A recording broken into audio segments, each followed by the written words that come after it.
Hello and welcome to Seagulls Social Season 2, Episode 19.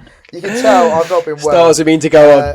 This is going to be such a sketchy podcast. I've got no service. Maz has got a chest of I don't even know. Ben's still got COVID. Yeah. So this is just going to be a mess. But here we are. Let's just go for it. There we go. Like Ben said, we start 2022 as we mean to go on. Yeah, so there you go. What a brilliant introduction that was. Anyway, we are your hosts, Maz, Ben and Ryan. And we are very happy boys at the moment because Everton... Yeah. Well, sorry, we beat Everton. Again, I'm fucking my words up here. And it was a great win for the boys. What was I going to say? Also, big shout out to Jack, actually, just quickly before we carry on. Obviously stood in for me last week, and he was a fantastic guest, so big up yourself. Well, he'll be back soon. Hopefully, we can just sort of get him on as a pay-as-you-play, so that when someone drops out, a bit like pitch invasion, just bring him straight in. Hopefully. Honestly, I can't stress enough. It was probably 12 minutes before we went to record. Literally. I was like, I can't do it in my throat. And then messaged him and he was like, yeah, let's do it straight away. Bosh. War hero. Yeah, it's a big shout. Saved our bacon there. Yeah, big shout. Spoke a lot of sense as well, Jack. Right, so, boys, what a result. We never won at Goodison, and then we do it in fantastic style. So, what do we think? Ben, kick off with you, mate. What do you think? Well, it cheered me up, that's for sure. Honestly, probably one of the worst New Year's. I was inside on my own. Everyone in my house was in bed by New Year's, and I was it was just miserable. So having Brighton win in the fashion that they did just cheered me up so much. It was the way we won as well. But yeah, like you kind of touched on there, Maz, we had to do it in Brighton style. We couldn't have just done it comfortably. That first half, we dominated Everton beyond belief, and then in that second half, it was just completely different. And I was like, oh my God, we're actually going to throw it away. And then when you see Gordon get that really pathetic block from Lionel and go straight in, you just think, here we go. Yeah, here we go again. Somehow we managed to catch it. We managed to hold on thanks to an Alexis masterclass. Oh, mate, what a guy. What a player. And Ryan was his biggest advocate throughout all of last year, always talking about McAllister. And now, Ryan, it is the McAllister show. It's a visionary, mate. I'm a visionary. No, but McAllister,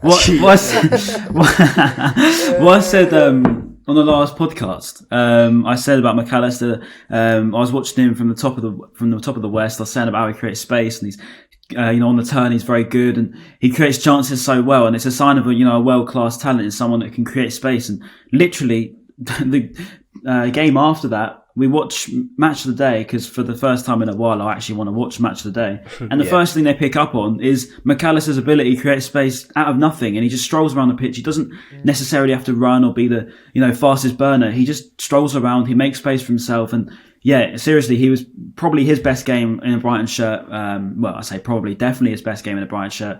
Two very, very, very good goals. And that's actually something I wanted to point out, to be honest, because, last season we were struggling a lot in front of goal. And we still are relatively this season. I'm not saying we, don't need a striker or anything anymore, but the quality of the goals that we score now is so much higher than before. We were talking about sort of scrappy ones, here and there, but we've scored some serious goals this season. I mean, I look at Trossard's couple against Brentford. I look at Mopé against Palace. I think I put a tweet out about it. McAllister, we've scored bangers, and that's not something that you really see Brighton do, particularly in recent years. So the Everton game was just almost it all came together. Okay, we had a bit of stress, they threw us under it a little bit, but we looked like we were going to win that game. You just felt like we were going to win that game throughout, and I think we thoroughly deserved to win that game, honestly.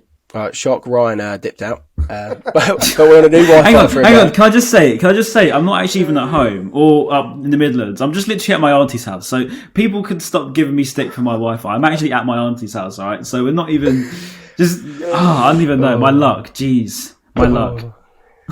Your luck, yeah. Honestly, the internet is just plagued. But we're hoping that you've just actually listened to what he said, because we didn't. We kind of did, but more or less it was about saying that it was about time that we've started scoring goals like that. And yes, goals, Brian, I agree. Yeah, absolutely agree. Also on that, Ryan, I saw a meme as well. Funny, I think we posted it. Yeah, we posted it on our Instagram page. If you're not following, obviously go follow. But it was scoring tap-ins. You know the meme of the two girls. Well, no, the guy and the girl, and then he looks back at the other girl. Yeah, and it was scoring tap-ins.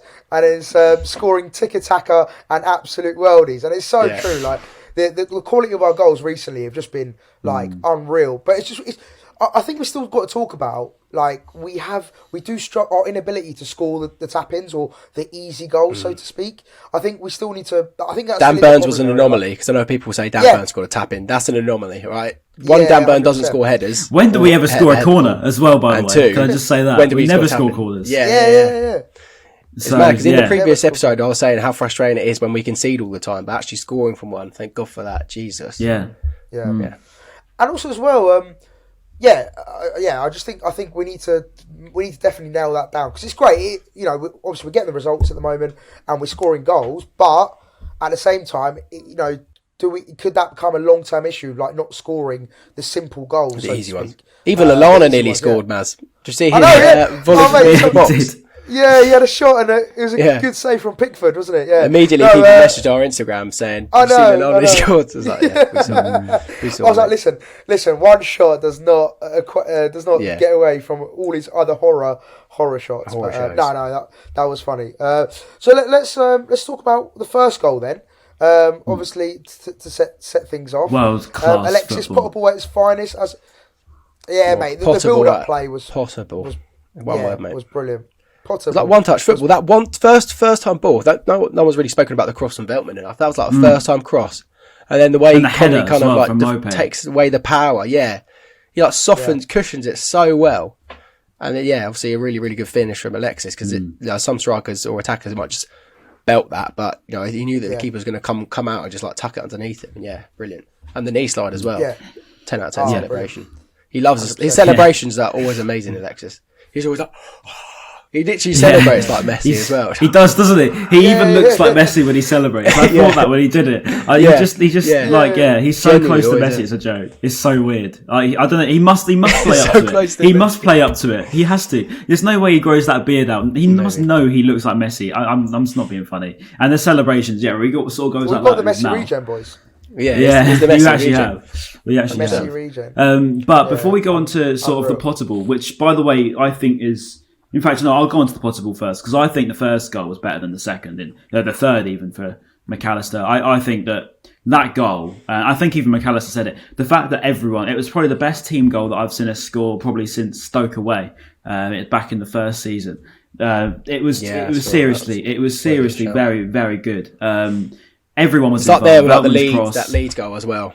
It was high quality, and like every pass was so accurate. It wasn't like we were just sort of getting away with it. Like I see the people mention like Arsenal's goals, because Arsenal score notoriously great goals, and they always go back to that Fulham one. Do you remember where Aaron Ramsey scored that back heel and it sort of like started from the edge of the box? Sorry, from the halfway. But the thing is, all their passes were very crisp and stuff. Yeah, Jack Wilshere. Jack Wilshere.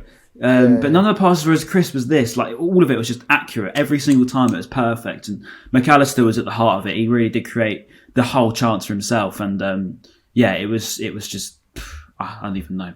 You can't believe Brighton scoring that in the Premier League. No, the way Potter set up though, I've never seen domination. I can't really recall a game where we've dominated like that. Especially, I know to Everton aren't in best of form, but still, at Goodison, we wound that crowd up so easy, quickly. Chelsea the game before, I would argue. We actually battered Chelsea. Yeah. We did play really from the get-go, against Everton. We were just we were battering them. But the thing is, what I would say about the last two games sorry, just quickly, what I'd say on that with Chelsea and. What was the last game? Oh my god, it's completely gone. Everton. The last two games where we say we've battered them, dominated them, whatever. But last season we were saying we were dominating possession. We were probably the better team in nearly every game we played. Whereas this season we're dominating them, but we're dominating them, threatening. We're looking good as we come forward. We look like we're going to cause a problem, and that's something that we haven't really been able to say. We would always say it, when Villa had Grealish, they'd have a talisman, or when Palace have a Zaha, they have a talisman. He could do something, and I think that's what Mac Allister gives us. He gives us someone that's causing a problem, and he looks like he's someone that's going to cause a problem, even if he hasn't done anything yet. He gives that sort of fear factor, and it makes that dominance turn into pressure, and that's been the difference in the past couple of days. I really do think that, because it's something that we haven't been able to do for such a long period of time now. And I think, we all say we need a striker, but equally we need our midfielders to be chipping in with goals. And we didn't have a striker score in the last game. And that's something that can't really be said for a Brighton game off memory for a very long time. So, high quality from midfield. No, definitely.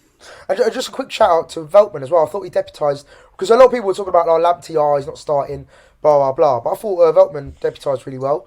Yeah, he was really good. Yeah, I thought he done a really good job. He was good against Chelsea as well.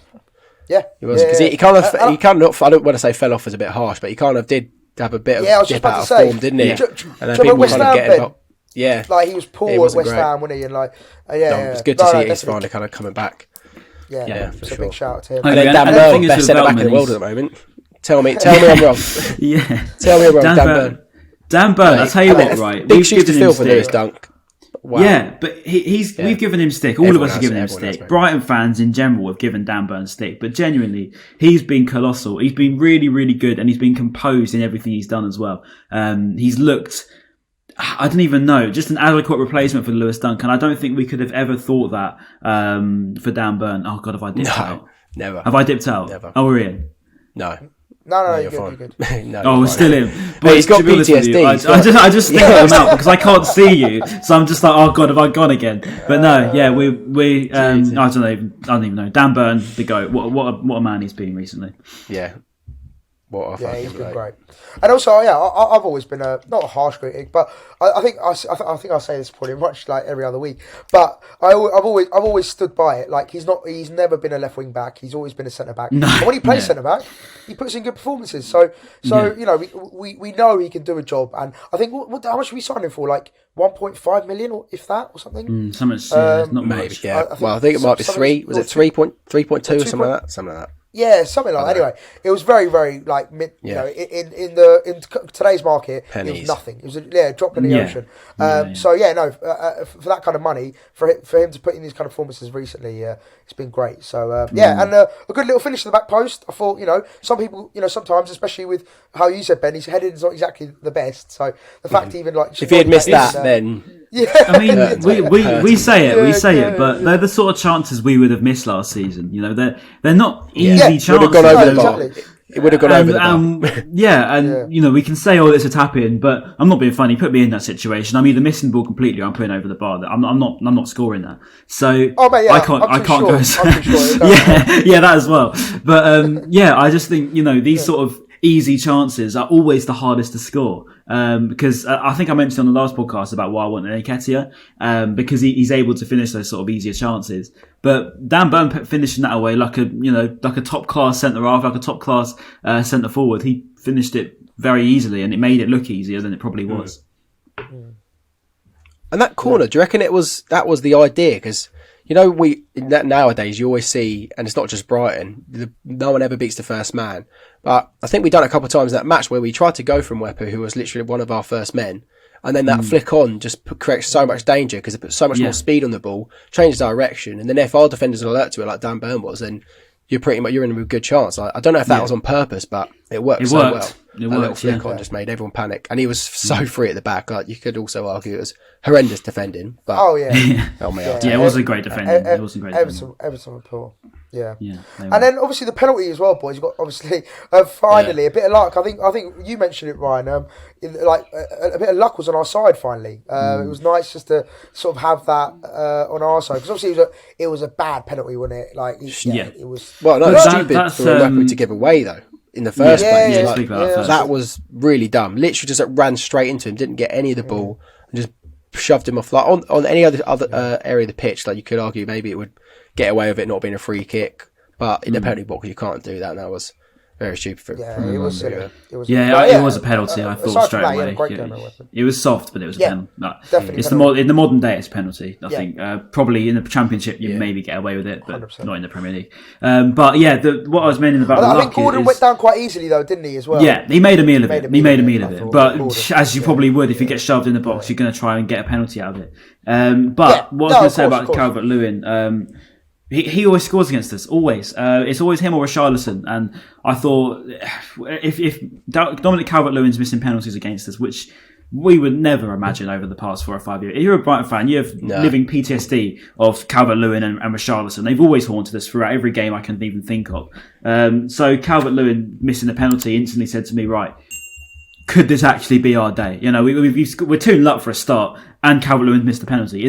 Are we actually going to, be all right here? And I think that was sort of set the tone for us. That was his perfect time to redeem himself, wasn't it? Because he obviously got injured against us, and that was his first game back. Like, what after that, they'll be able to face Calvert-Lewin. But that was such a perfect story for him to be able to score against us. But straight over in front of I'm not sure what that stand is of Everton, but I'm pretty sure it was one of their main singing stands. Belts it straight over. Yeah, and obviously the crowd as well, because obviously it's funny because we both were in the news or we both in the media about how we both booed. So obviously we booed at home, they booed away, and then at half time the boos rang out, and I was like, oh no! They were booing when we would miss an opportunity, like when Mope put the ball over the bar in the first half. Like their fans were booing because we were actually dominating him. It was just it was so nice to see them wound up, but they were already so rattled after 3 minutes. Yeah.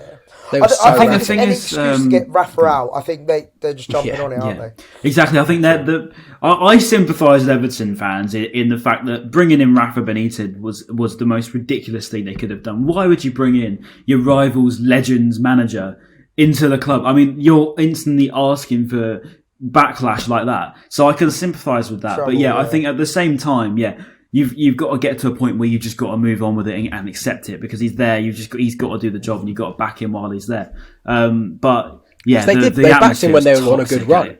They backed him. Exactly. Rafa's going to. And now they're calling him a fat Spanish waiter. Dip out of.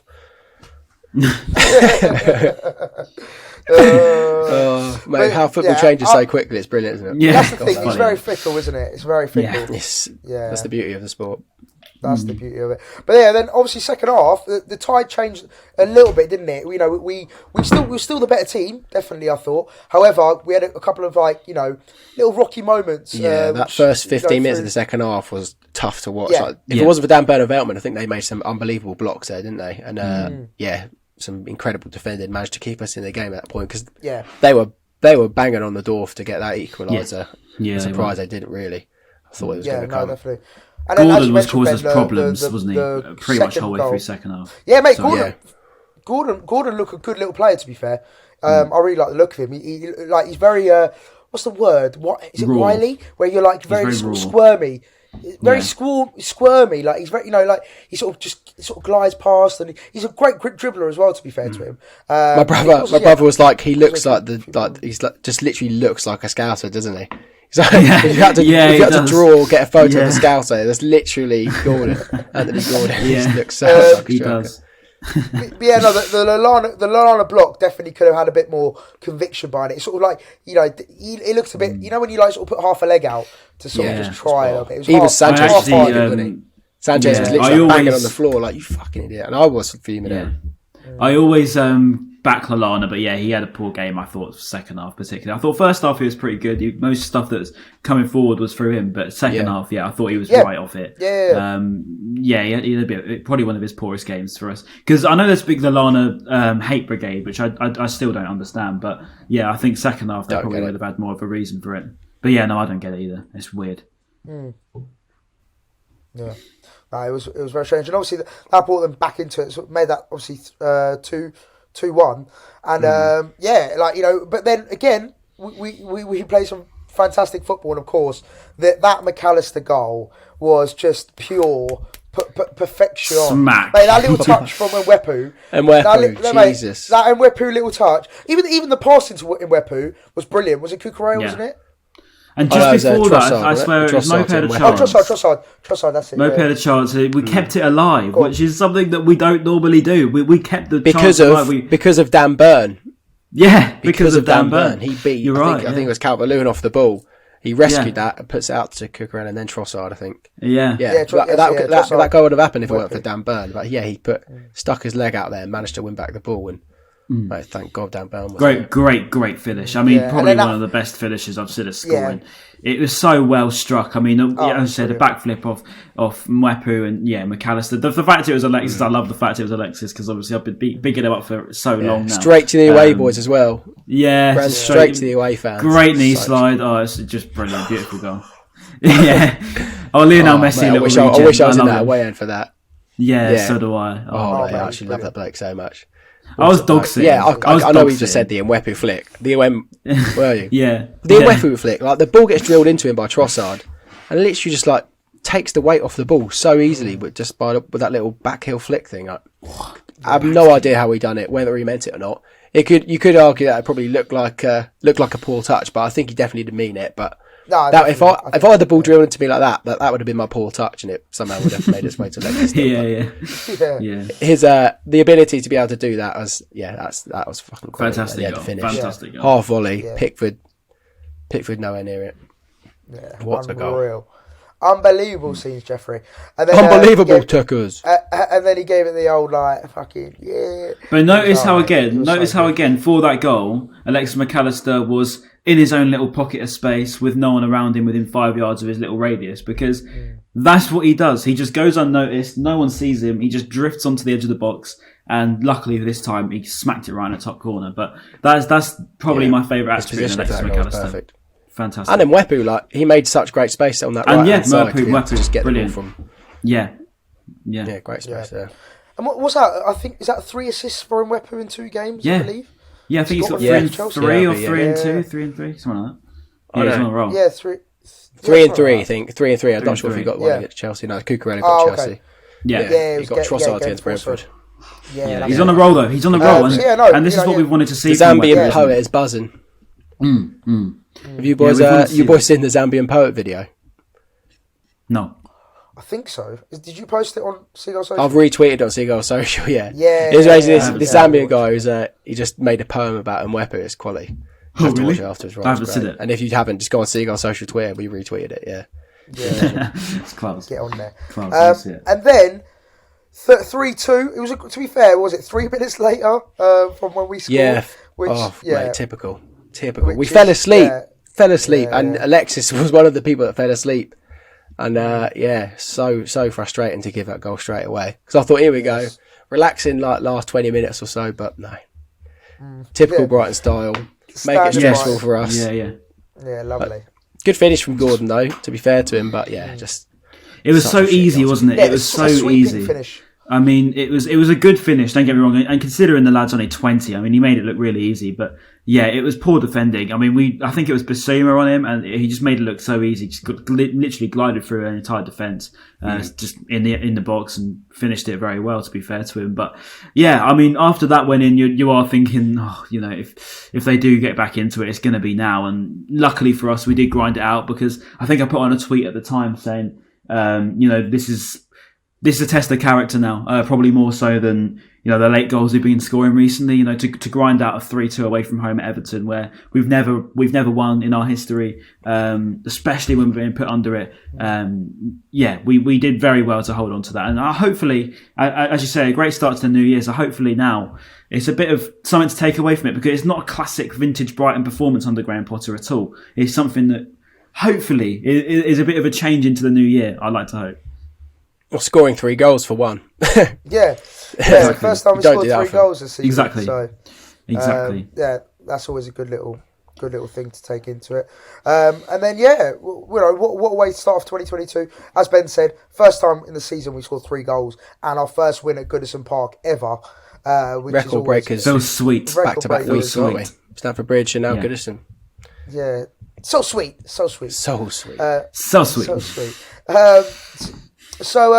Boys, it was a great result. I think just to take out of that is the fact that we're scoring goals and we're getting results. And the most important thing, 3 points. Nothing better. Yeah. And climbing up the table slowly but surely. Shame United couldn't beat Wolves yesterday, but I imagine are we still 8th, or have Wolves? I suppose we've got United soon. Have we got United soon? No. I'm pretty sure. No, we were meant to play in December, weren't we? But got postponed. Yeah, that's what I mean. I'm pretty sure we would have beaten them. Yeah, we would have. I know. I tweeted it. I was absolutely livid. Like, if we had played that Man United team, imagine how many chances we created. We'd spanked them. I completely forgot about that. Yeah, it's December. We're only 4 points off United, and yes, Ben, we're now 9th. Wolves are 8th. Yeah, no 9th. Yeah, so they've leapfrogged us with that result yesterday. Yeah. But yeah, no, it's been a great start to the year, and obviously in the league we've got Palace next, which is going to be a big big I'm game. glad. I'm glad Neil and that lot didn't get the I was yellows. about to say Webster did though, didn't he? So Webster's out, I believe. Oh shit! Webster's always out. Webster's always out. So I mean, it is what it is. I'm not too worried about that. He's always out. So I'm. No, that is a worry. That is a worry. No, it's all right. They've got no Zaha. Is that right? It wasn't even a yellow either. It wasn't even a. I'm not too sure, but sorry, it wasn't even a yellow. I remember it now. Like Demarai Gray nutmegged Webster and literally just like ran straight into Webster. Webster didn't block him at all. Oh yeah, I know. Yeah, it was not yellow. I'm sorry, that's pathetic. And now, now he's missing one of the most important games for us. I was watching a highly legal stream, so I not that I back them, but I probably didn't. Shout out He's Goal.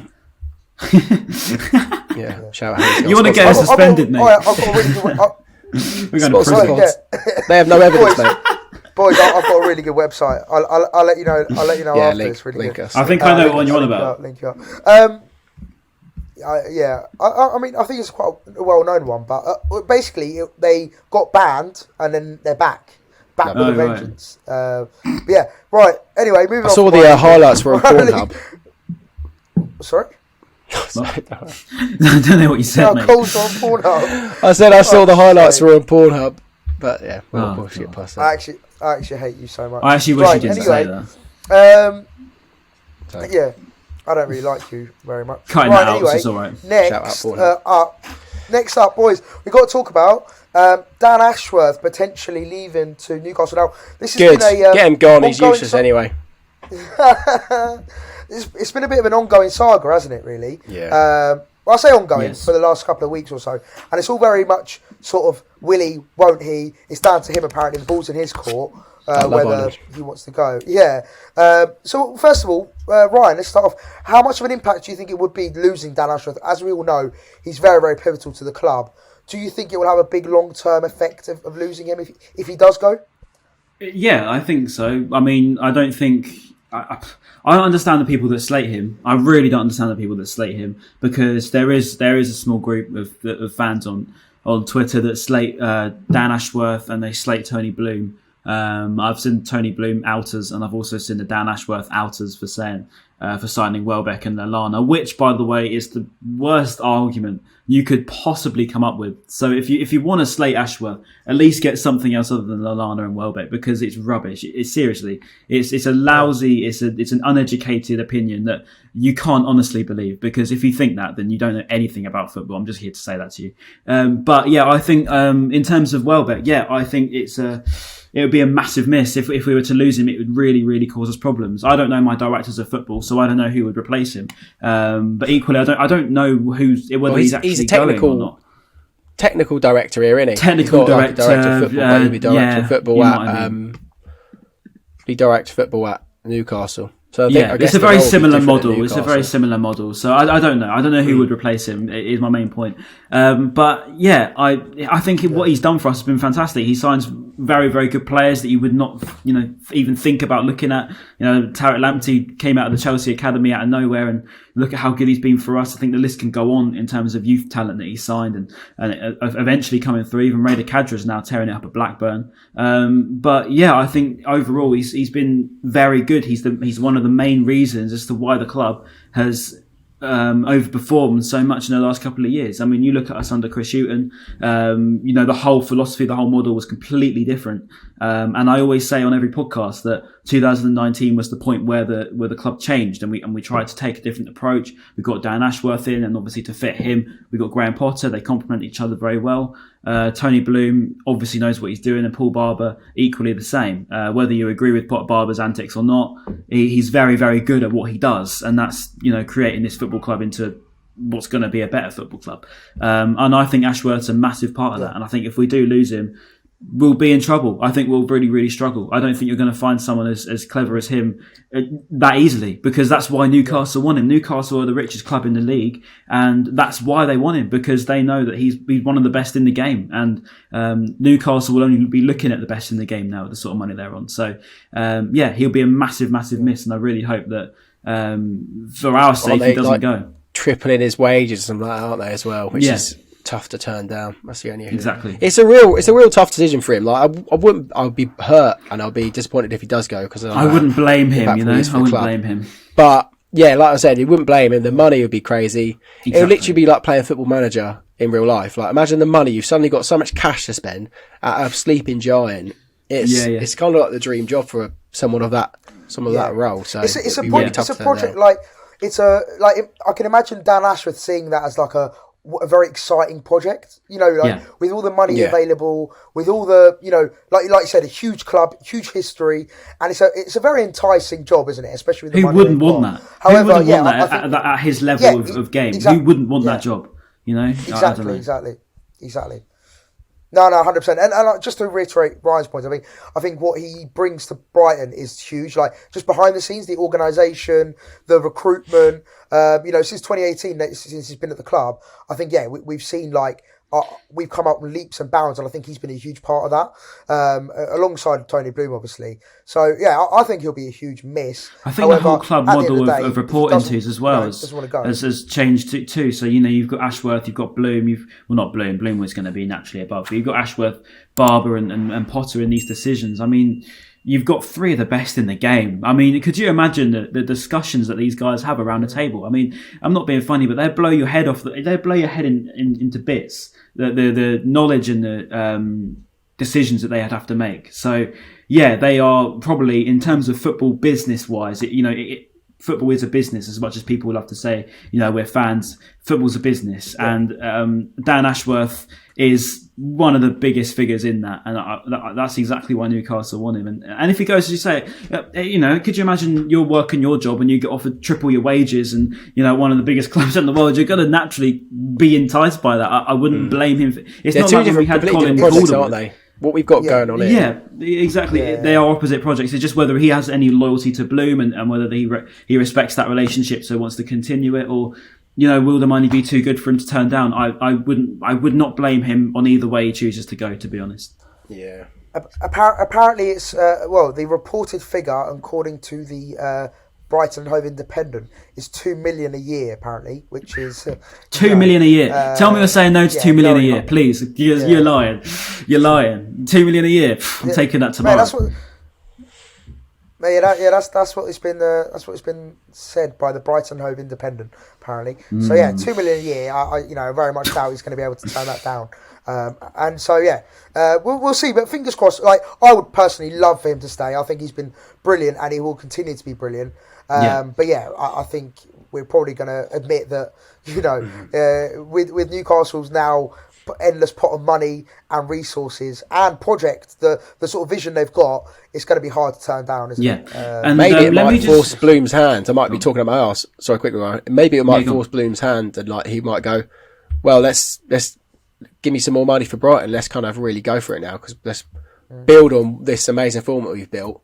Let's put some money behind it now. Maybe he can try and twist Tony's arm, or maybe Tony might be saying the only way to keep him is to offer the club a bit more of a transfer budget. Yeah, and if I'm to pull a Maz here and play devil's advocate, I think there's some of our fans are sort of the older school fans are saying the club was here before Ashworth and it'll be here after Ashworth. We don't stop and wait for someone, and I get that point. I get that point. But at the same time, when you've got a project being built as well as this, it's like us building this Seagulls Social project, and then all of a sudden we lose a big part of it, and we struggle to make that decision. A big part of it's gone. Ben can't edit for say 3 weeks, and we're in the mud. I know, Maz, you can edit, but it's just that sort of thing. Yeah. And if you lose a big part of a project, you're in trouble. Naturally, you're going to be in trouble, and replacing that is not easy. It's not easy to, you say, anyone's replaceable, and on the pitch, it's easy to replace a player, but behind the scenes and finding someone of that sort of, and the relationship that they've built together, it's going to be difficult. It's going to be very difficult. Oh, 100%. Yeah. Like you said, Ryan, it's like, if you lose your star man at work, it's going you can always replace that naturally person. They're not always going to be the same, or no. And also as well, like for example, Dan Ashworth, he knows how the club works now. What makes everyone tick. Well, like he knows the intricacies behind the scenes. Whereas someone new to come in, they'll take about a year or at least 2 years to really again understand the club and what it's all about. Whereas Ashworth knows all that now. But again, it's if he goes, he goes. You know, it's not. And he'll be taking Graham Potter with him to Newcastle if he gets the chance. Not having that, mate. So that's the trouble. Not having that, mate. He can go, but leave Potter behind, mate. For some reason, I dipped out. I blame my parents' internet. So don't look at me, everyone. That was my parents' internet. So anyway, let's finish off because we had a few interruptions and we're all busy men, so we need to get this edited and out. So quickly, West Bromwich Albion preview. Up the baggies. Up the baggies. Up the baggies. What do we reckon, boys? Let's kick off straight away. Let's get into it. They're obviously themselves they're doing all right, aren't they, in the champ? They're not doing amazing. I've got absolutely no knowledge of the Let's have a look. How are they doing? Yeah, they're fourth. So and they've lost. They've drawn 2 and lost 3 of their last 3 games. So they're on a bit of a blip. They're not playing exactly brilliantly. So it looks straightforward on paper. However, we all know cup competitions, anything can happen, can't it? Anything. The magic of the FA Cup, mate. We seem to get West Brom a lot. Brighton away from home. Yeah, we do. Fuck me, I hate playing West Brom. So I've just got some of the potential players to start. Naylor tweeted it earlier this morning. So it says senior players set to play at West Brom. So play or start, who knows? So we've got Jason Steele, Duffy, Alzate, Pascal, March, Welbeck, and Locadia. Now, Locadia. Why Locadia? Because he hasn't been on the bench for like the past 4 games, and someone that has been on the bench for the past 4 games is Ferguson. Why would Ferguson be on the bench? I don't get and not Locadia, and then you play Locadia against it in the FA Cup. Play Ferguson or play both. Maybe he'll play both. If he does, I'll eat my hat. But now, maybe he classes Ferguson as a non-senior player. So there you go. But good point. I just don't. Yeah, hopefully, I would just love to see Ferguson play. It'd be great. Honestly, Locadia, get out, mate. Just get out the club. Go do your DJing somewhere and just bloody get out, mate. Honestly, what's the point? What is the point of playing Locadia? Look, what is the benefit? What is the benefit of playing Locadia? Please give me one benefit of not trying to blood a youth player, i.e. Ferguson. There is no benefit. There's no benefit to playing Locadia. Maybe Graham Potter wants his first album, like a signed album or something like that. Maybe, who knows? I'm just trying to get. All I know is that in 2022, Locadia is going to be top of my Spotify Wrapped playlist. That's all I know. Oh God! I'm not listening to it. I'm sorry, Locadia. I've got nothing against you as a person. I don't. But just as a footballer, I'm sure you're a lovely guy. As a footballer, Yeah. As a footballer on the pitch, that's what I'm commenting on. I believe you should be giving. That you're getting paid to do. That you should be playing, and he's playing players that are like are worth, are going to be there like next year. Because let's be real, Locadia, I don't see him lasting until the end of this transfer window or the next transfer window at a push. What's the point of playing these players instead of playing like the younger lads and giving them a chance? You know what it's like? It's like someone that works at Tesco, not actually doing their job, sitting in the staff room all day, not doing anything. And then randomly doing TikToks or just working at River Island without getting paid. Just even though people at River Island are like, "What are you doing here, mate?" It's like, "I just want to work here," but no, you're getting paid to work at Tesco, mate. I don't know how true this is. But apparently he's the 4th highest paid player in the team. No, he's not. No, he's not. I don't know how true this is. Apparently he's on 40k a week. Apparently he's on 40k a week. I swear to God. Apparently, Brighton. No, he's not. If he is, I can't. I'm refunding my season ticket immediately. I quit Seagulls Social. Here we go. So Spot Track, which is highly reliable. Right, here we go. Okay, look. Can I share screen? No. Let me share screen. Oh. Okay. Oh my God, he is. Hold on. Look at this. He is. Oh, Jesus. Oh my God. God. Look at my screen. Look, there he is. Look, 27. Age 27, Jurgen Locadia. No. 2.3 million annually. That makes me feel fit. That makes me feel a bit sick. 4, 5, 6. He's the 6th highest player at the football club. If you're looking at, obviously, Pascal and Neil on the same, so he's the 4th. He's the 4th highest or 3rd highest. No, he's the 3rd highest. That can't be right because Lewis Dunk. Joint 4th or joint 3rd. Well, Dunkey's apparently 90. He's joint 4th. Oh, he's joint 4th, Maz. Yeah, you're right. Dunk should be at the top. But again, this is according to sport. To he Spot should Rack, be. so, You're right, Ryan, because he should be, because he's got that clause, hasn't he? He's got the clause. Yeah, he's got this clause in his contract to be highest paid player. So basically, that makes that. Hopefully, that's cap. It's cap. Hopefully, well, we don't know. We don't. Basically, that's just it's according to SpotRack.com. So apparently, they're quite reliable, but I don't know. Anyway. All right. Well. Yeah. So anyway, if that is true, get him out. Yeah, get him out. But anyway, back to West Brom. Yeah, go on, Ben. Back to West Brom. Well, yeah, it's back to West Brom, so hopefully we see there's definitely going to be a major cut when I edit this preview for Instagram and Twitter. But hopefully Ever Ferguson plays. Fair play if you go in. I know there's like 15 points in the season ticket if you go in. It's quite a tasty offer there. But I don't know. We should win, realistically. Like even the team that even the players that I've just said is a decent team. And Welbeck, Locardia up front. We'll see. We'll see how that works. I don't think we've ever seen them play together either. Maybe I'm wrong. I don't think I want to. Play together, there's no Connolly now, is there? No Connolly to play. I don't want to. He's a no Connolly. He's off to Borough. I saw he was in Newcastle already, getting his feet in his surroundings. So he went out. By the way, interestingly, I'm happy to share this, hopefully, because it won't go any further. But apparently, the first couple of days of training, because obviously I've got someone I know who plays for Middlesbrough, and apparently, I haven't mentioned that. He didn't say a word. Apparently, I haven't mentioned it yet. Apparently, he didn't say a word for the first 2 days. Really? Didn't speak to anyone for the first. Chris 2 Wilder days. Maybe that's just down to being shy. Yeah, maybe just a bit shy. He's a bit, new surroundings, all that kind of stuff. So I wouldn't read too much into it. But yeah, apparently for the first 2 days, he didn't say anything to any of the lads and just walked around doing his own thing. That's strange. I'm sure he said hi. Mate, apparently he just didn't do, literally didn't say anything. What the fuck? Interesting. Yeah, just walked around, yeah. So I can only imagine what the what the rest of the team are chatting about. We'll see. We'll get a bit more goss in the future. But just quickly, actually, I do want to make a point just quickly because I wasn't on the pod last time. I know you spoke about him, but just quickly, I did see the comments when he got announced officially by the club. I thought the comments personally. Look, I want him to do really well, and as a person, he might be questionable, but on the football pitch, I want him to perform well because if he can come back to Brighton, either play well for us or we get a nice fee once he leaves. Either way, I'll be happy.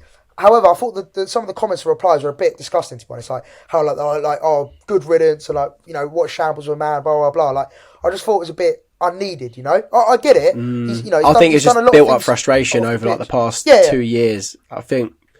I don't know. I'm not saying it's just warrant some of the stuff that was said, but I can understand the frustration that some of the fans I know what you're talking about, where he was like, honestly, so many people, thousands of people would want to be in your shoes, and you take it for granted. I get that. Oh no, it's just built up frustration. Stuff. Yeah. No, that stuff's fair enough. That's fair enough. I actually agreed with that comment.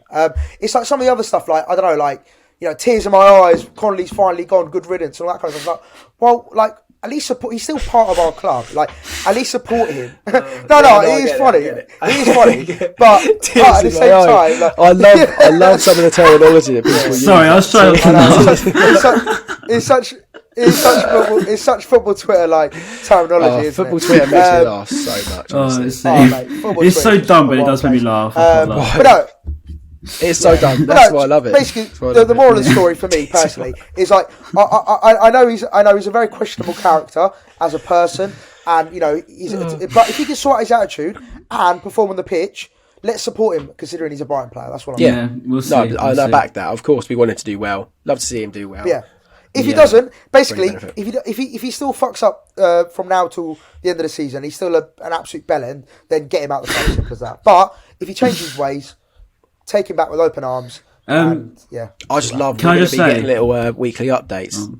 I can't wait for that. Yeah, I'm looking forward to that. Can I just say, by the way, while we're on wind-ups, it's a weak link, I can't lie. But while we're on the subject of sort of wind-ups, Mope, this guy, I'm sorry, he's funny. Oh, yeah. Right, how can you go to the whole Everton stand, do the 3-2 thing, and literally try and wind him up on your own? That is just top tier. Oh, it's brilliant. That is just unbelievable banter. Yeah. See that Mope, he just wants everyone to hate him. I saw HLTCO as well. This morning, do you remember Ryan, HLTCO?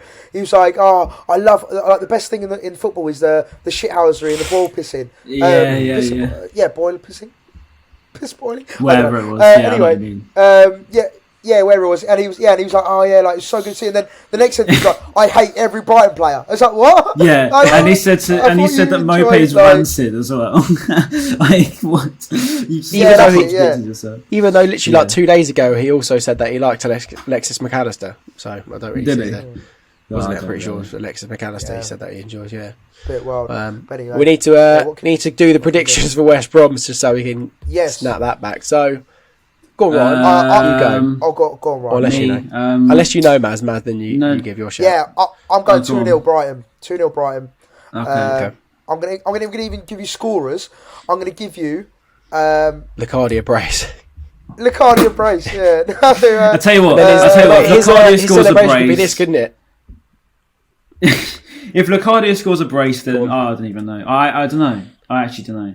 I'll do anything that the comments tell me to do that isn't out of ridiculous. I'll do whatever. Oh, we know what the comments are going to say. That's the comments. As long as they can be filtered through to YouTube, because don't do something horrible or stupid. Yeah. As long as it's within reason and it's PG, I'm more than happy to do it. Whatever the comments say. If Lecardia gets ain't gonna happen. So. You got to dive off Palace Pier. Yeah, all right. I just killed myself at Palace Pier. That was brilliant, Ben. Cheers, that mate. No, you won't die. You won't die, mate, unless you're a poor swimmer. I mean, if you hit a rock, unless you're a weak swimmer. If you're lucky. So funny. What was I going to say? No, I'm going to go Pascal Gross to score one. He's going to score a penalty. Okay. Even though he missed last time, yeah. Yeah, and then I'm going to go with Lecadia for banter. 2-0, right? Yeah, go on.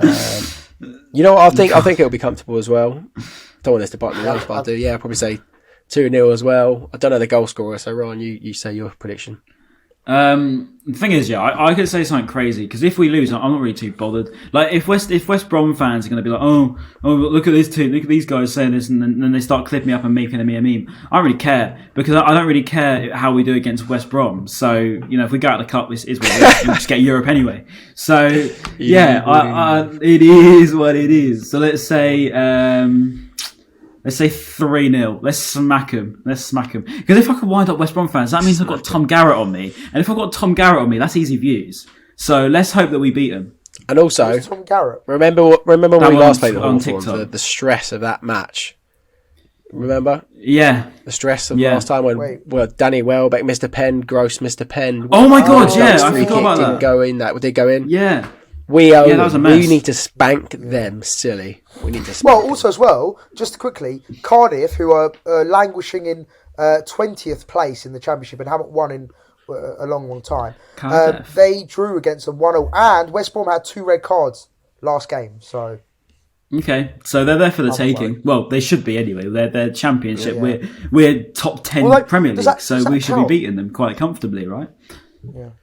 Oh. Just quickly, sorry, this is really random and it's just popped to my head because I wanted to ask you boys.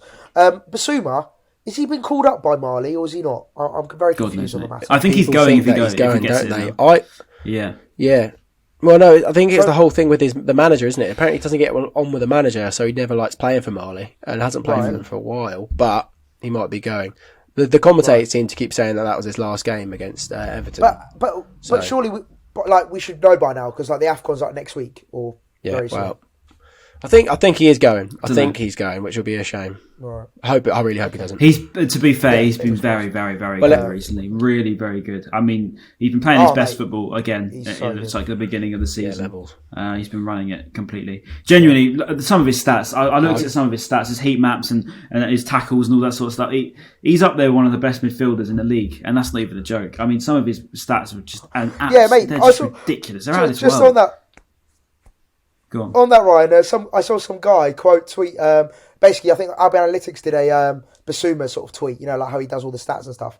Or someone else anyway. And he's quoted it saying, "Oh, where's his goals and assists?" And I was like, "That's just not his job." My God!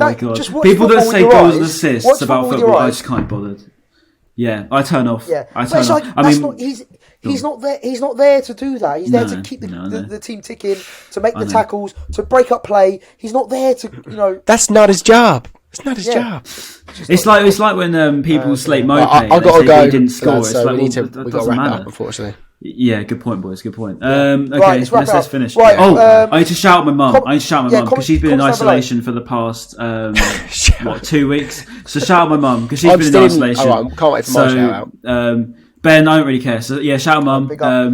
Yeah, I've got to shout out Ben because he's currently still in isolation. Big up Mumsy. yeah, shout out Ben as well. I'm just kidding. So Shout out Ben. Big up Mumsy Adset then. Right, comments down below. Get well soon, Mummy Adset. There you go. That's the comments down below. Yeah, get well soon, Mummy upset. Mummy has. Yeah. Get well Mummy soon, Adset. Ryan's Wi-Fi as well. Yeah, Mumsy. And then, of course, listen, like, comment and subscribe. It does mean a lot to us. We really appreciate it. And, of course, keep streaming on Spotify and Apple and all that shizzle. And we love you all. And have a great 2022, everyone. Make sure you keep smashing life. Live, love, laugh. And what's the This has other got one? too far. Let's just end it. Just end it off. We're done. We're done. Peace.